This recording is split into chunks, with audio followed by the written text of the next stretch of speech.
नमस्कार, जोहार। News जेच update के न्यूज बुलेटिन में आपका स्वागत है। खबर की शुरुआत करें उससे पहले आपको बता दूं कि झारखंड में कोरोना का प्रकोप धीरे धीरे दम तोड़ रहा है। पिछले 24 घंटे में झारखंड में जहां मात्र 239 कोरोना संक्रमित मिले, वहीं सबसे बड़ी और राहत भरी खबर है कि एक भी कोरोना संक्रमितों की जान इस दौरान नहीं गई। इनमें से एकमात्र जिला पूर्वी सिंहभूम है, जहां 50 से अधिक मरीज 51 मरीज मिले हैं। सरायकेला में एक भी मरीज नहीं मिला है। वहीं रांची में 27, हजारीबाग में 23, चतरा में 20, गुमला में 18, कोडरमा में 13, धनबाद व लातेहार में 12-12 व रामगढ़ में 10 मरीज मिले हैं। वहीं 493 मरीज स्वस्थ भी हुए हैं। बता दें कि झारखंड में कोरोना संक्रमण के घटते मामले को देखकर सरकार जल्द ही बसों के परिचालन पर बड़ा फैसला ले सकती है।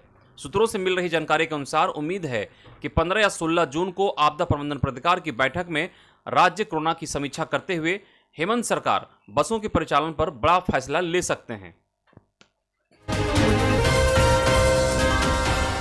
वहीं राज्य में ब्लैक फंगस के 4 मरीज मिले हैं, जिनमें पलामू, रांची, दुमका व गढ़वा से एक मरीजों की पुष्टि हुई है। राज्य में ब्लैक फंगस के अब तक 125 मरीज मिल चुके हैं, जिसमें 77 कंफर्म है और 48 संदिग्ध हैं। अब तक 20 की मौत भी हो चुकी है। झारखंड में मानसून का हुआ आगमन।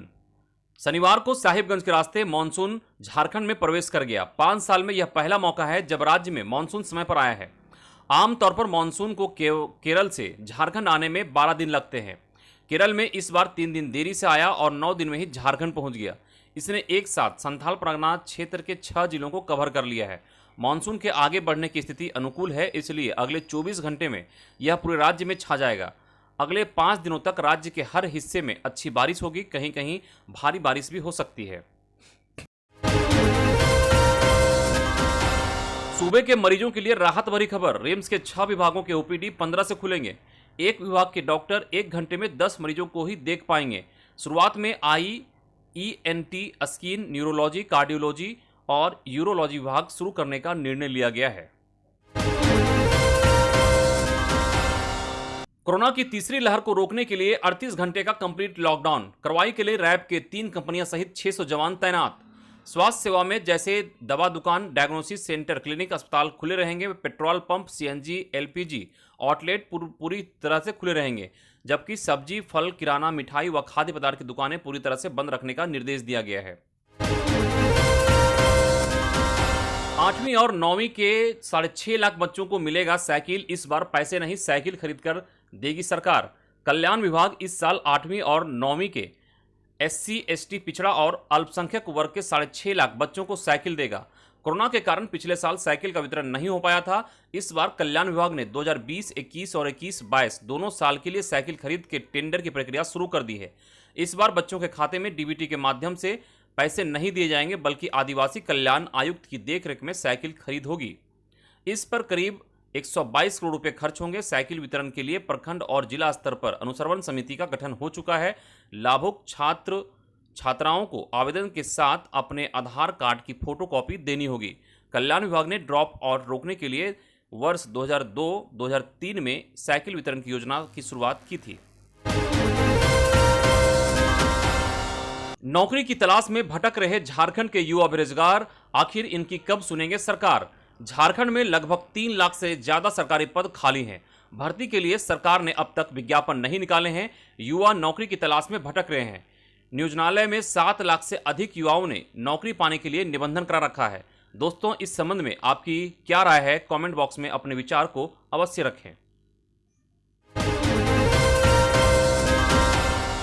जीएसटी काउंसिल की बैठक के बाद बड़ा फैसला। ब्लैक फंगस की दवा पर नहीं लगेगा टैक्स।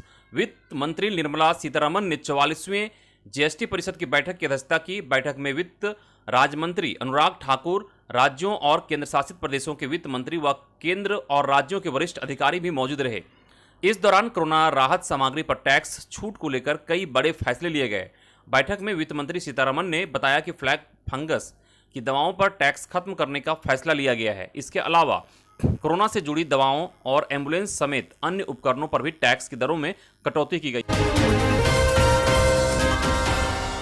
दुनिया के सबसे विकसित 7 लोकतांत्रिक देशों की शिखर बैठक G7 की बैठक को संबोधित करते हुए प्रधानमंत्री नरेंद्र मोदी ने वन अर्थ वन हेल्थ का दिया नारा। पिछले 2 दिनों से चल रहे शिखर बैठक में कोरोना महामारी से बचाव के उपायों और वैश्विक अर्थव्यवस्था को फिर से पटरी पर लाने की सामूहिक उपायों पर चर्चा की। विशेष अतिथि के तौर पर आमंत्रित प्रधानमंत्री मोदी ने अपने वर्चुअल संबोधन में दुनिया के हर नागरिक के लिए एक जैसी स्वास्थ्य सुविधाएं होने की बात सामने रखी।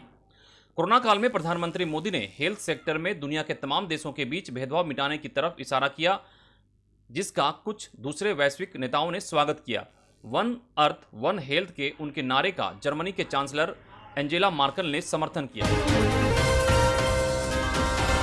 सीबीएसई व अन्य बोर्ड के साथ ही जारी होगा जैक की मैट्रिक और इंटरमीडिएट परीक्षाओं का परिणाम। मुख्यमंत्री हेमंत सोरेन ने स्कूली शिक्षा एवं साक्षरता विभाग को दिए निर्देश। इससे कॉलेजों में शुरू होने वाले नामांकन प्रक्रिया में झारखंड बोर्ड के विद्यार्थियों को किसी तरह की परेशानी का सामना नहीं करना पड़ेगा।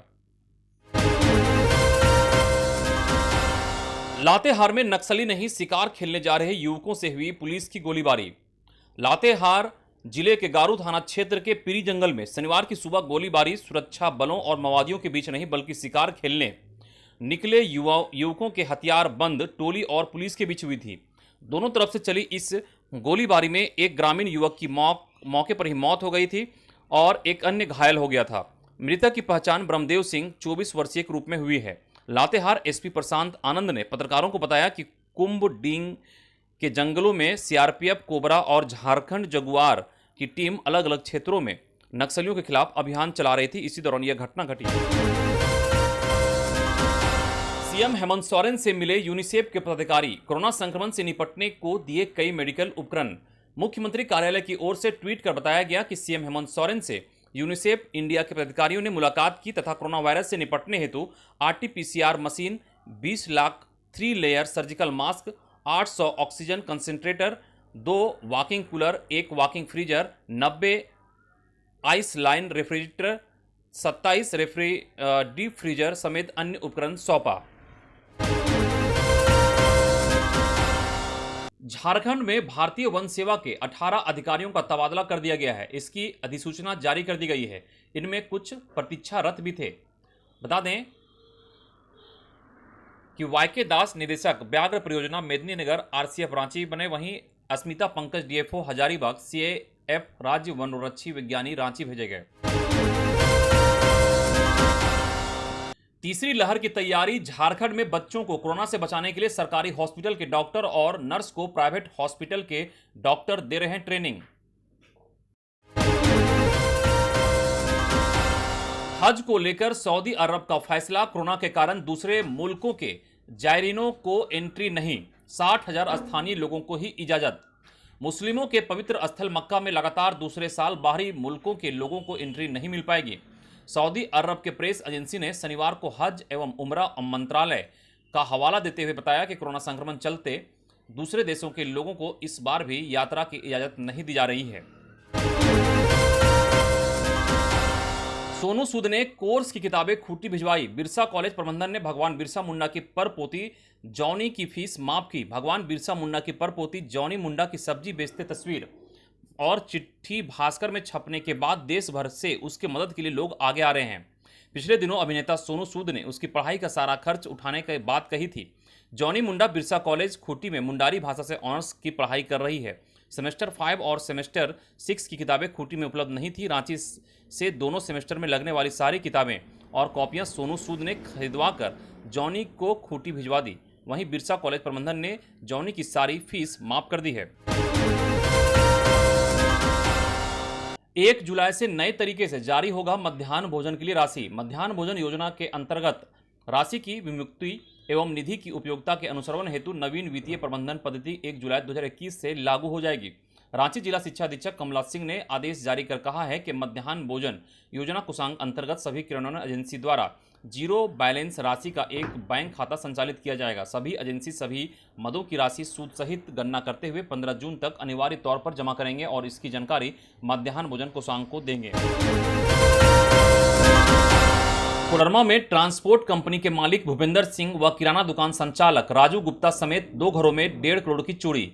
घटना की जानकारी भुक्तभोगियों को सुबह उठने के बाद हुई। कोडरमा एसपी ने जांच टीम का किया गठन, जल्द खुलासे का दिया आश्वासन।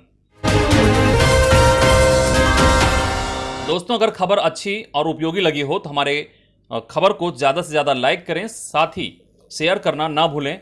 अगर आपने हमारे चैनल को सब्सक्राइब नहीं किया है तो हमारे चैनल को सब्सक्राइब कर लें ताकि हर खबर को आपको अपडेट देता रहूं।